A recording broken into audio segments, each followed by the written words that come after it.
Mr. Weisbord. Here. Mayor Andrea Deutsch Here. is here, and President Mutrick. Here, thank you.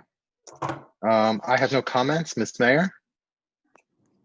Super brief tonight. I just want to acknowledge that we are now fully engulfed in the holiday shopping season, and I would encourage all friends and neighbors and everybody in Narberth to support your local businesses. The big box stores and Amazon, they've got pretty much what they need, but it's our little local businesses that can really use some support. So shop local, you know, provide the support for the community that you know and love, and that'll be super. I also want to encourage everybody in these kind of weird holiday times to really decorate. So let's make the borough super festive this year, so that we can spread a little love, little joy, and decorate for winter, for holidays, for anything. But let's do what we can to brighten our borough and make it a joyful place to be in December. Thank you. I think that's a great idea. Let's move on to the discussion of the budget. Mr. Metrick, I'll let you kick that off. Thank you. I don't have much to say because what we did was we looked again at the budget and we decided that with the information we have at this moment in time, we weren't going to make any additional changes to it from our side of the table, so to speak, where we were looking at currently the income exceeds expenses by roughly $12,000. And we were thinking about allocating more of that money towards repairs and other things that might be needed.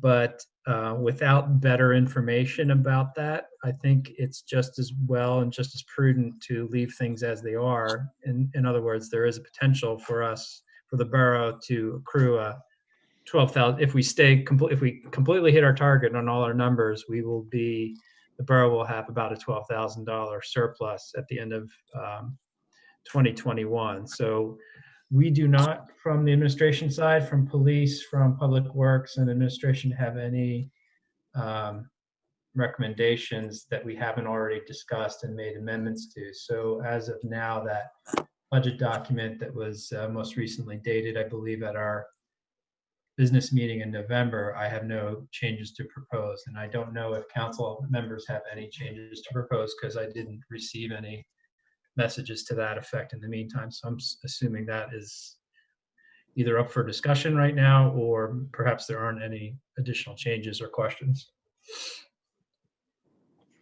Are there any? Mona, go ahead.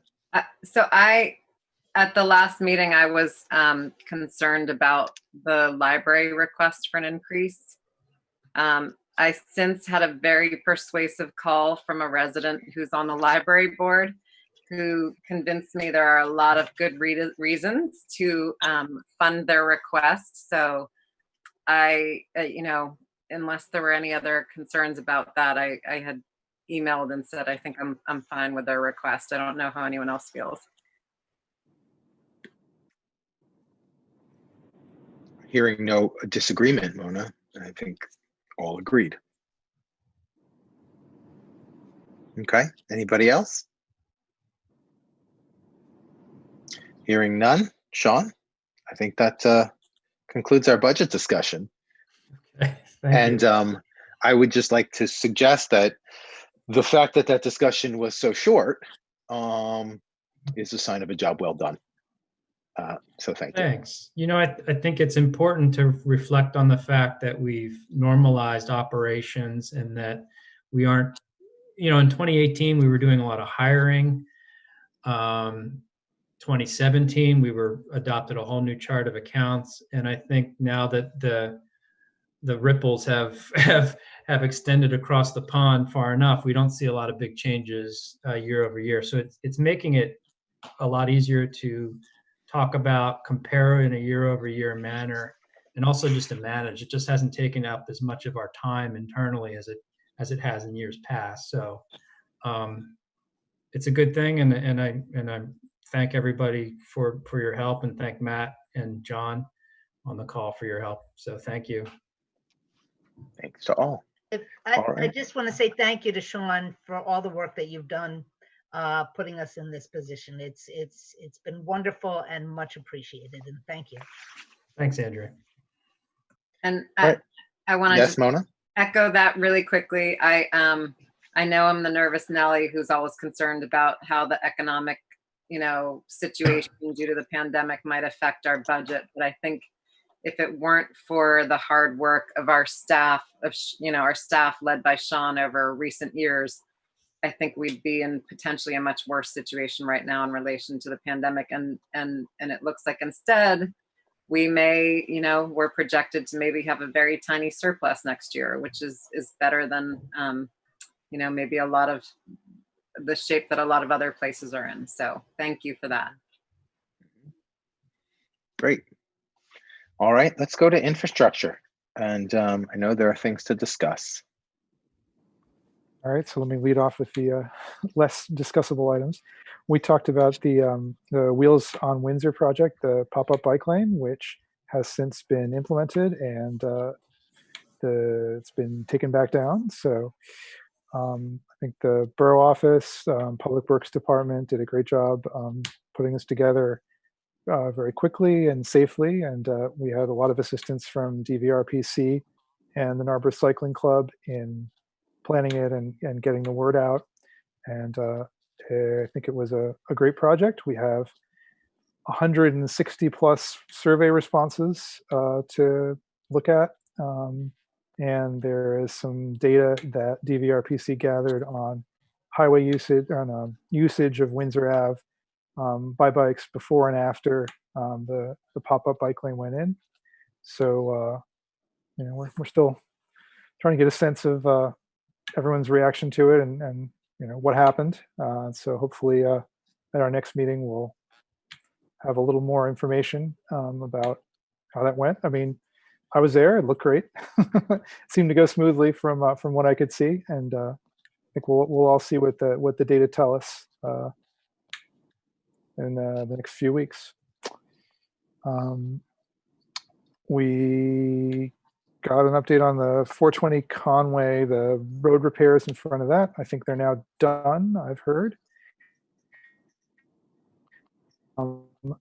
That's correct. They're finished. Update on the sewer inventory and the storm sewer inventory, looking at the pipes running underneath the streets, basically. This would be to allow us to do road work next year, having sort of fully analyzed the situation and made sure that we don't have broken pipes under the roads that we're going to do. Plans are underfoot to accomplish that. So discussion items. One thing we talked about is the stormwater exception. So right now, if you're doing a large project in the borough, you need to get a stormwater permit, or you need to have your plan inspected by the borough engineer to make sure that you are that you're handling the added stormwater runoff caused by new impervious cover. And that triggers when you have 1,500 square feet of new impervious cover. So, we've been talking about vulnerabilities that the borough has shown as a result of the tropical storm earlier this year. And one thing that we can do is change the point at which new impervious construction triggers stormwater review to make sure that we're handling more of that stormwater runoff caused by development. And based on discussions in infrastructure committee, I know Mona, you talked about this last week or last meeting. Based on discussions in infrastructure and with Eric Johnson, the borough engineer, who's has worked with other municipalities and knows where their guidelines are, we think we recommend a sort of simplified process for projects between 500 and 1,000 square feet of added impervious cover, and then a full review of projects of 1,000 or greater. So this would, that's our recommendation.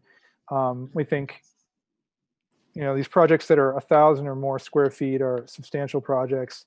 We had a house that was put in that was under 1,500 square feet, a tear down, a new house. So we'd like to be able to, capture that kind of construction with a full review. And then smaller projects, what could happen is they could be provided with some simple guidelines. Well, this is how much you need to mitigate. We think you could do it with storm barrels, or you could do it with some sort of extra channel on your property, but just a simplified version that could go to a contractor. So a basic contractor could look at it and implement it rather easily. So that was the recommendation coming out of infrastructure committee.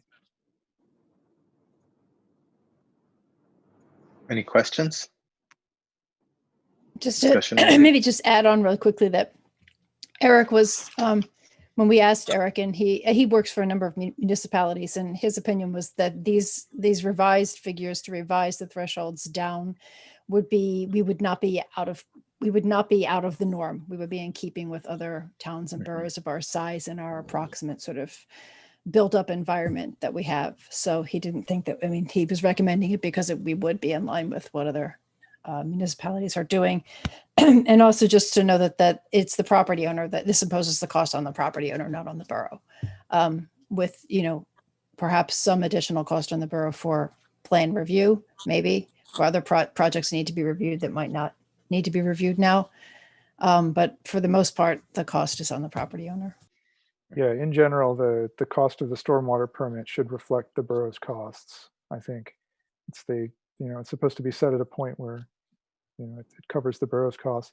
Potentially, this could also be applied to the borough's stormwater runoff requirements under the pollution reduction plan as well. Mm-hmm. So if we keep track of these projects, we could get credit for it. And I think that's. You're doing the work anyway. You might as well get credit for it, right? And it comes right out of the taxpayer's bill in work that we don't have to do. So it seems very beneficial there. Mr. Metric, could you bring us up to speed on where we are in the 201 Sabine process with the RFP, since that's sort of under infrastructure? Yeah, sure. We got a lot of information from the October 27th workshop, both in the form of the poll, the questions beforehand, the questions, Santa's list length of questions that you went through, Aaron, in that meeting, and answered each one of them. And the comments from the chat. So there was a lot of information that we had to get through that Beth and Kelsey are still working on. We're meeting on Friday. A web page has been set up. It's not linked to our navigation yet on our website, but if there are members of the public who want to find and listen to the recording of the video or look at what we're up to, you can go to our homepage and in the search box type in 201 Sabine, and that page will come up. It's been published. It just hasn't been linked to our navigation, and we haven't advertised that information is there. There'll also be a survey going out that Kelsey and Beth are putting together. So there's going to be a change, a sort of shift in some activity with the project coming up shortly, and that's going to be shifting towards our consultant team starting to put together the details of the RFP and then meeting and talking to council about what that means. So I would expect to see progress on that starting in January. At the workshop meeting, assuming we're going to keep the same, the borough is going to keep the same meeting schedules that it typically does. We'll have to adopt you'll have to adopt that schedule at the business meeting. We're meeting with them on Friday to get the rest of this information consolidated and uploaded, and we should be starting to send out information through our weekly emails that this is where you go for information on this, participate in the survey, and talk directly with you, Aaron, on that call as well about expectations about what meeting we want to have a conversation with Beth and Kelsey about it. So I'm guessing that's January, but that decision is councils to make. So that's it in a nutshell. Questions for Sean on that? If there are any?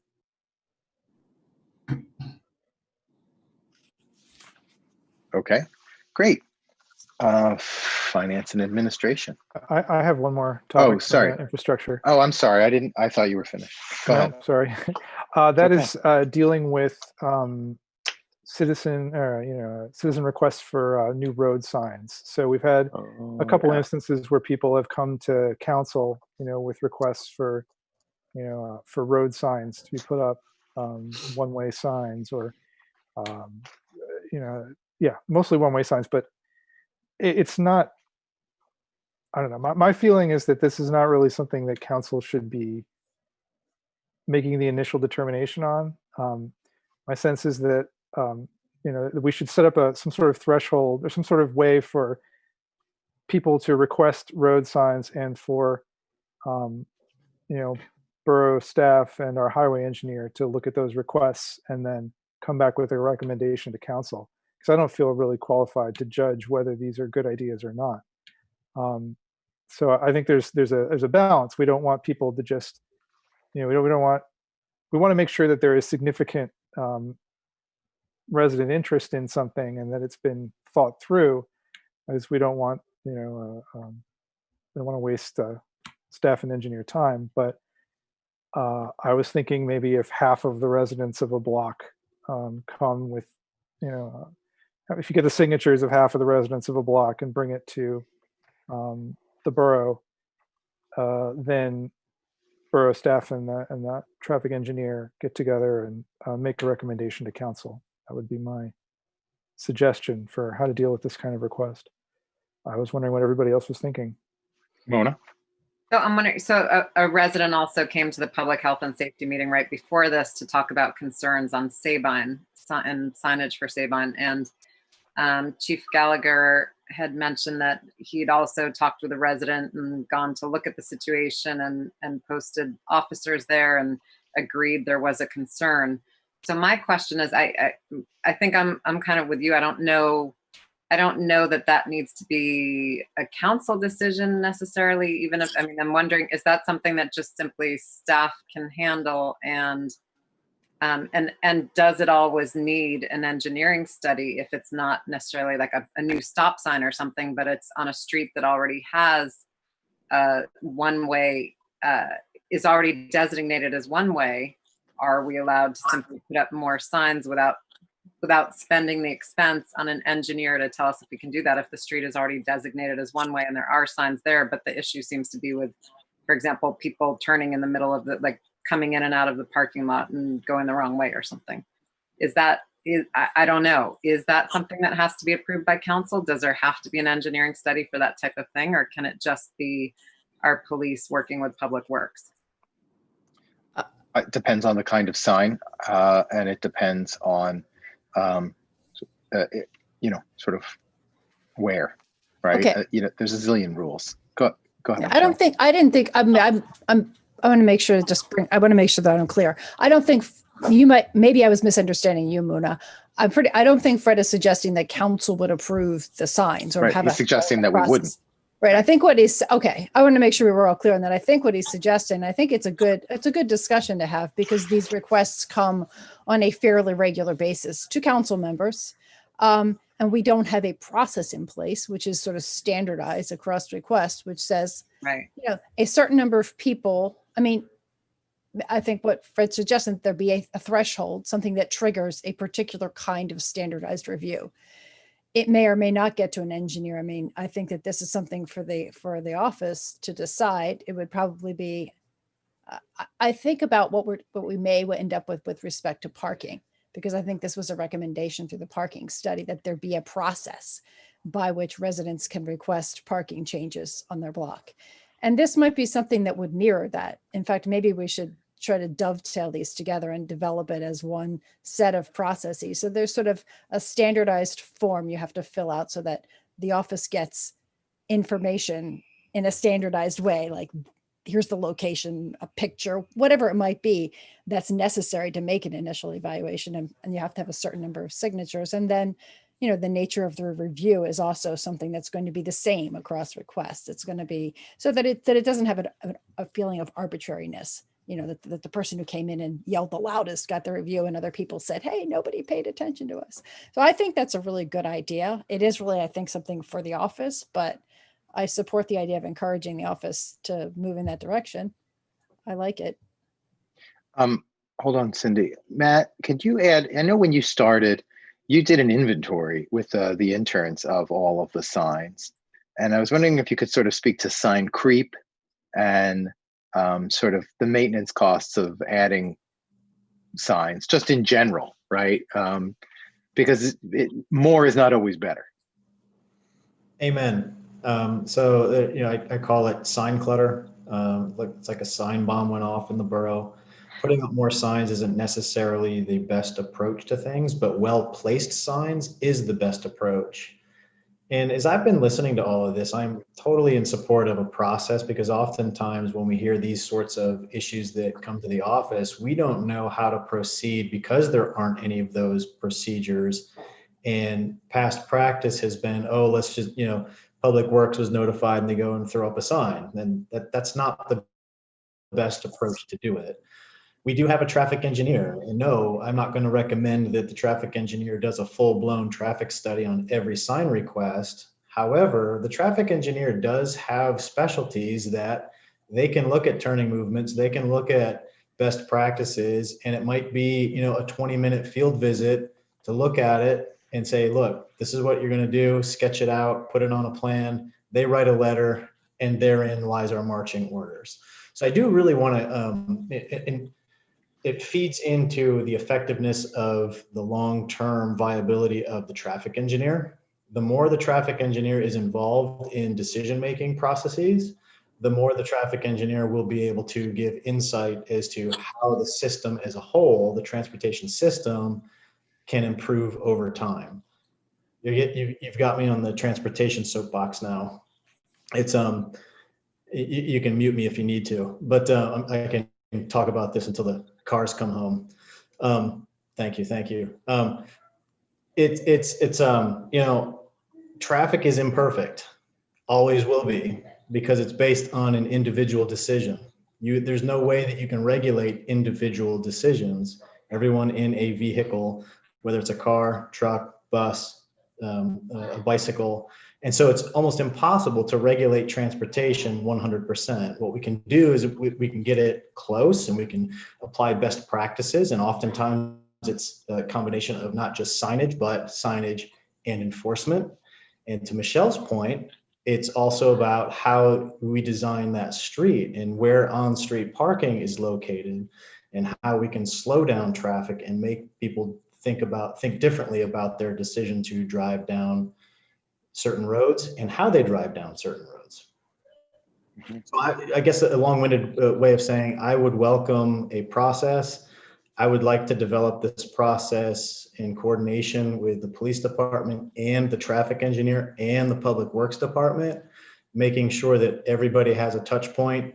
And, you know, I am not a traffic engineer. I don't know the best practices of where a sign should go, nor the signs. There are, you know, the MUTCD code of what type of sign and how big and all those sorts of things. Not interested. That's what the traffic engineer can do. And so everybody needs to be involved in that. And I think it would benefit the residents to have that known process that, look, here's my observation. We, you know, as a borough, we do need to rely on resident observations. They're the eyes and ears. They see more oftentimes than we do. And to be able to incorporate that into a response, more than welcome. All right. Yes, Bob.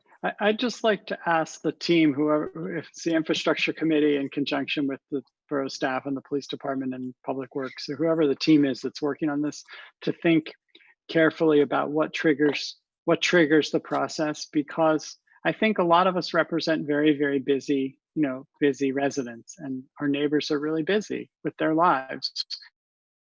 And it takes a lot of effort sometimes to organize your block to get a referendum together.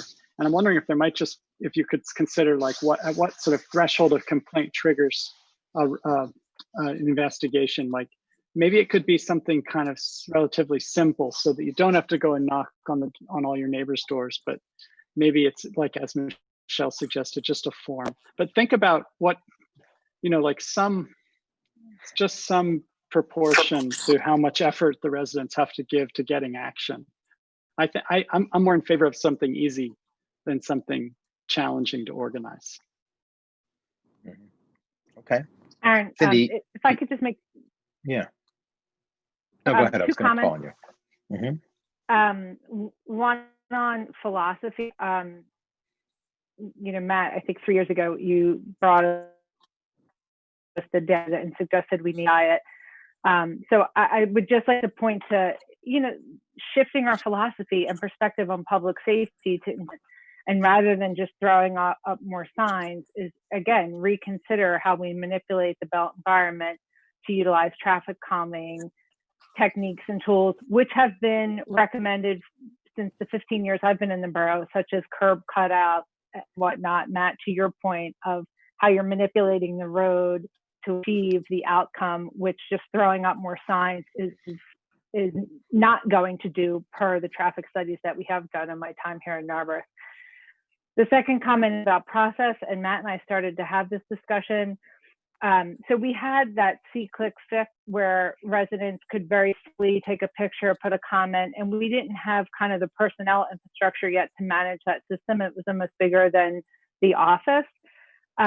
What Matt and I started to talk about a couple of weeks ago is we do have some capabilities in Teams to build a process out.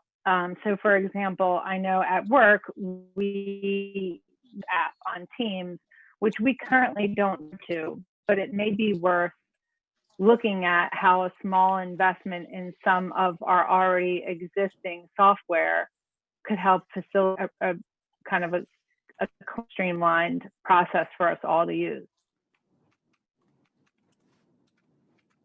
Okay. Matt, do you have anything, or just sort of a, yeah. All right, we'll look at that. Any other questions about signage question, process? All right, anything else, Fred? No, that's it. Thanks, Aaron. All right, thank you. All right, Councilor Rickards, tell us about finance and administration. Thanks. So we still have three main topics. I'll go on probably the easiest first. It's both been the recommendation of the Narberth Planning Commission and the Narberth Business Association to look at how we support our small businesses at a time where the retail landscape is changing nationally, internationally, not just in Narberth. We'd hoped to perhaps connect with it during an ending holidays amidst the pandemic is not a time to do that. So President of NBA Ed Ridgway and I have considered just putting a survey out to businesses and getting really just their opinions and thoughts on how we best can support them now and post pandemic. So that is a to be continued conversation. The next probably quickest discussion item would come from Mona with any updates on the business privilege tax. Mona, anything to share? No new updates at this point. I think the last time I spoke with staff, we had agreed it was a priority over the next year to work on a better system for the business privilege tax. But I also think during this transition, I don't know. I think the council is going to need to discuss during this transition what will be the main priorities. So I think that's also going to just depend on council and staff to come up with new priorities during this time. Mm-hmm. Okay, thanks. And then the next is about our police pension funds. This was a discussion and a project that Fred took a really deep dive in, and he told us a bit about last meeting, where we charged our actuary, David Reed, to give us some comparative data on what are the percent that other municipalities are giving. He did provide that information back to us. But I'd like to suggest, well, I suggested that everybody go back and watch that FNA meeting when one of our police pension trustees, Chris, came and Dave came. And I'm not sure everybody had the opportunity to do that, but I'd like to recommend that perhaps they come back to the full council meeting, because I'll tell you, the more even I'm learning from Fred and the more I'm hearing from police trustees is this is a process that traditionally council hasn't been involved in at all. And that was a mistake. You know, once a year, we really did need to understand what was happening and how we could learn from folks. So I'd like to suggest that we invite Dave back. I'd like to suggest that we invite one of the trustees back, both to educate us all on that process of what's the role of the actuary versus council versus the trustees. I mean, there's three distinct roles for a reason, you know, we all collectively make a decision, but that process is important for all of us to understand. It's my understanding we'll also be advertising for new positions.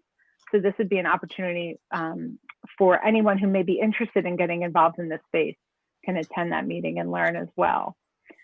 There is a bunch of data that David sent back as far as Chris that I think we've all had.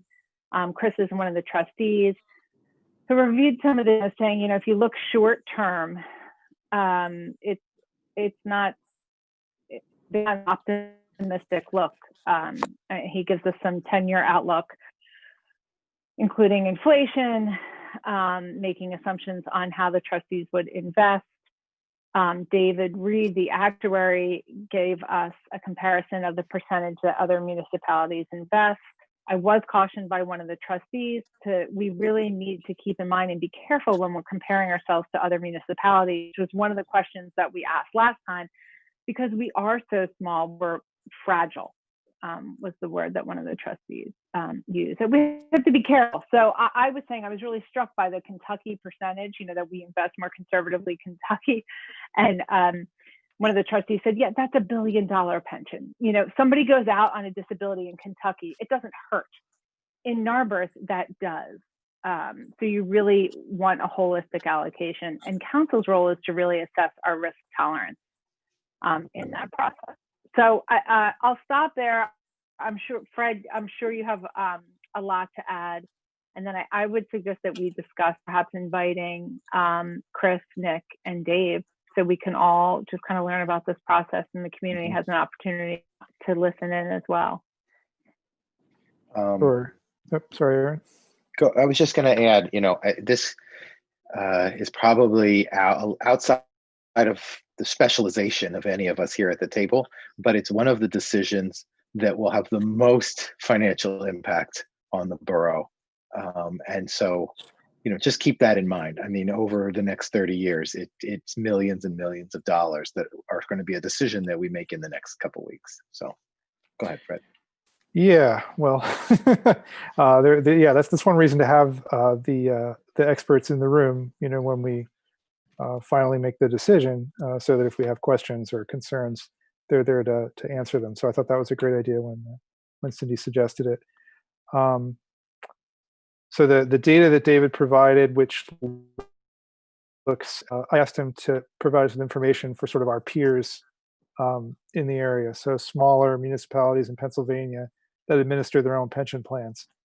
And he got us that information, and they are also, it looks pretty similar to the state pension fund data to me. They're significant. We're currently more conservative than everybody he identified on that list. So I believe that, you know, the will of council is to be somewhat more conservative than average, just judging from what I'm hearing, and I think we can express that to them and hopefully get you know, a suggested asset allocation, you know, to discuss. It may not be appropriate to say we want this percentage, but if we say, you know, we want to be a little more conservative than everybody else, you know, maybe in the 40th percentile or something, 35th percentile, something like that. That's, you know, they should be able to provide us with the options, and we should be able to make that decision at the business meeting. If anybody else, I mean, does anybody else feel like they need more data on this? I feel like I've been throwing things out. I don't know. Well, was going to ask, has all the data that they provided been shared? I know I've seen some things, and I watched the meeting, and I've read what I got, but I think there may be some things. Just if we could just maybe throw them up in the shared drive, or just something, just in case anybody wants to poke around and look at the details of what neighboring plans look like. That would be great. I really appreciated seeing that, Sure. Fred and Sean, seeing the comparisons and where we stood. I agree, though, that with your assessment that we probably are on want to stay on the more conservative end of that. At least that's my feeling. Mhm. And just, Michelle, I can absolutely put everything into a share drive so you all have access to that data as well. Fred did a tremendous amount of work in this space, and I have to say, I think it's important that it's on all of council's radar, and just us learning collectively is also critically important. So thank you, Fred, because this has not been the process, is my understanding, for a number of years, and it's critically important. So if you all agree, I can work with the office to ask David and me to come do a very abbreviated presentation and then give us an opportunity to ask some questions. Yes, I think that seems to be where the consensus is. Thank you, Cindy. Okay. Great. Anything else for your committee? Nope. You froze. No. Okay. Let's move to public safety. Mr. McGreevy. Okay, thank you, Aaron. We met before this meeting, and we had an update from the staff on the EV charging stations, which are in possession of the borough, and they will be installed in the coming months as soon as we have an electrician scheduled. The street light switch is also in process, and the power switch in the borough electricity has already been accomplished as of, I think, November 1st. We have 100% renewable electric buildings. Yeah. Also related to the climate action plan, we are discussing with the EAC and looking for their recommendations on how best to spend the budget line item cap implementation in 2021. So I've been in touch with Jesse Lytle, and they're going to work over the winter, December, January, to make some proposals to the committee that we'll bring to you. We also had an update from our EMC, our police chief, on the COVID situation, and our mask ordinance. We're seeing compliance with the mask ordinance downtown, and we thank the staff for the signs that are around town. And then we've been discussing in some detail the MOU, the Memorandum of Agreement with Laura Marion for police services. So this is for shift coverage. And I believe we're hoping to take action on that in January, February. And that would be something that would come to council as a whole for our vote. And looking ahead, we would like to do something similar on the fire side. So this MOU would, settle the police arrangement, but we would like to work closely with the fire chief and the staff to propose an MOU. I'm told that 78% of the calls from the Narberth Fire Department are in the township, and yet the borough is not reimbursed in any way for those calls. So that's something that we would like to take up as a committee moving into next year. Let's see. The other thing I'd just like to announce, since Shade Tree is under our committee, the 200th tree was planted in the last tree planting, and we thank the borough staff for their support. So, Rob, I'm a little concerned about the MOU. So right now, it doesn't seem like Lower Merion has much incentive to sign an MOU for us with the fire services, because we're helping them now for nothing, out of the goodness of our hearts. Whereas they're going to be asking us for more money with their police MOU. So I mean, it seems like we if we once we sign that, we lose our leverage to have anything done with the fire services. Yeah, I hear what you're saying, Fred. I think I guess part of what's, and Sean can speak to this, but the police MOU is I think kind of 2 years overdue for an update, and so that's kind of why it's on the front burner. But you're right. If we could coordinate the two together, that might be ideal. But the timing of it is hard to accomplish. Sean, do you want to speak to that? Yeah, just from a contractual viewpoint perspective, that might help Fred's question and this conversation and council's memorandum of understanding, which stipulates the types of services that the Lower Merion Police Department provides to the borough. Things like shift coverage, and John knows these things way better than I, so I'll stop at shift coverage. But there's more to it than shift coverage. And then there's a separate agreement that was originally enacted sometime in I want to say in the early 90s, and has been updated over the years to increase the dollar value. And that agreement just stipulates the transfer of the transaction, the financial transaction that has to happen. And in that document, it specifies not only police services, but also fire services.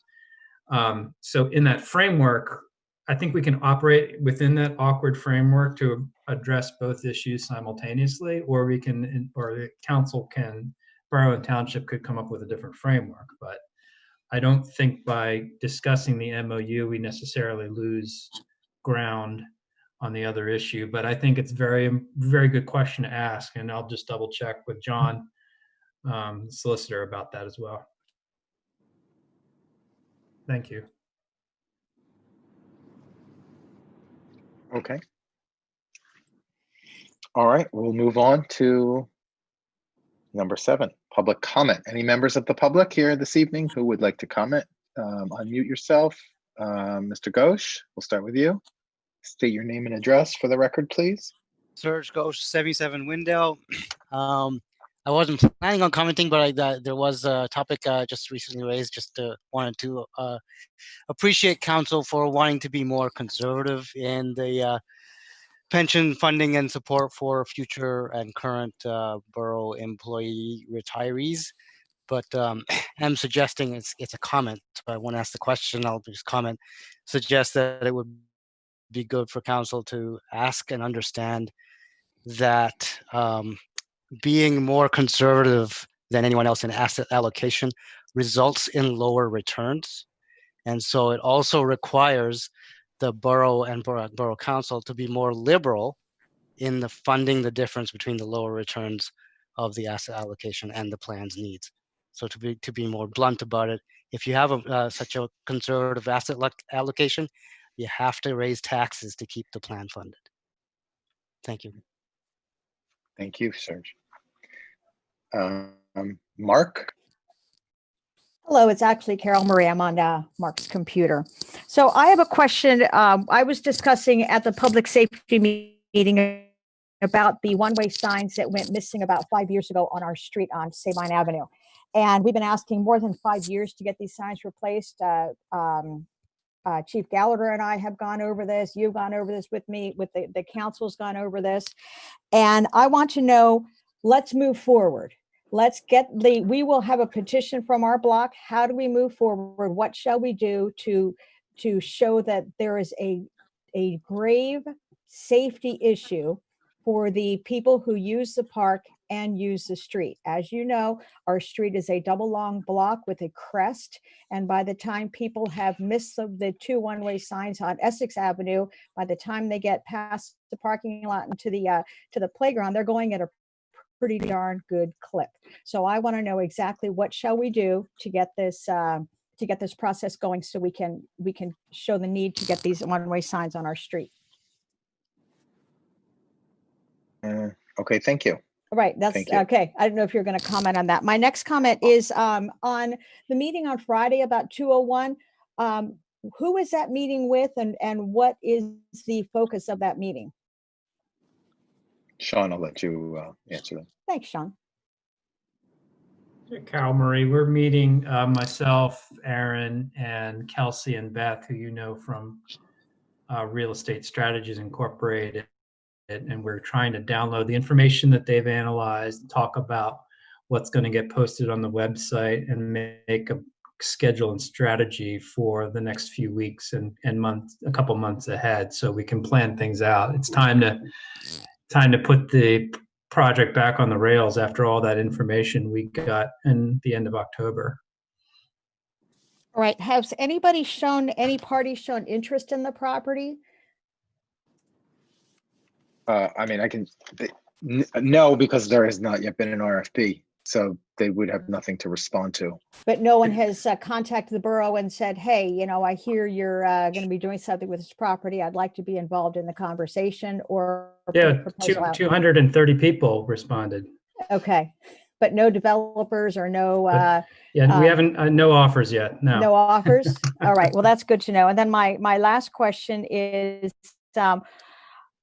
it's going to be hard to fill Sean's big shoes, literally and figuratively. What's the process for replacing Sean? Is that is there a process going on? Well, just to be clear, Cal Marie, I wear size 10, which is the most common size for American men's shoes. So I think it'll be easy to find someone to fit my shoes. But not fill your shoes.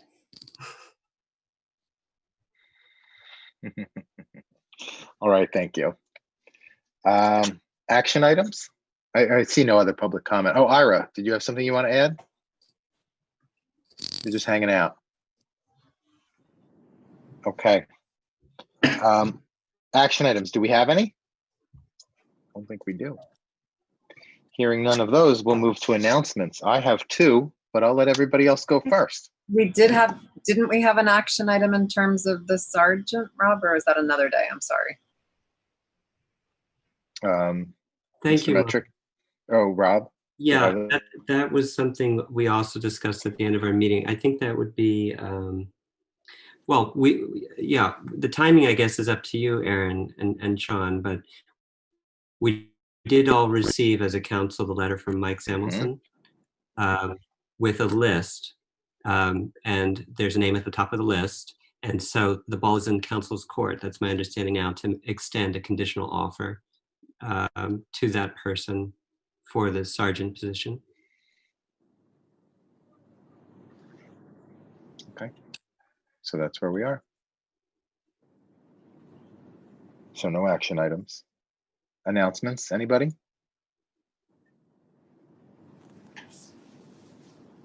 Okay, well, I have two. One, I would like to announce formally and publicly, Matt West has accepted the position of interim borough manager. So congratulations, Matt. Welcome into the fire. And, Narberth is going to be in your hands effective close of business December 11th.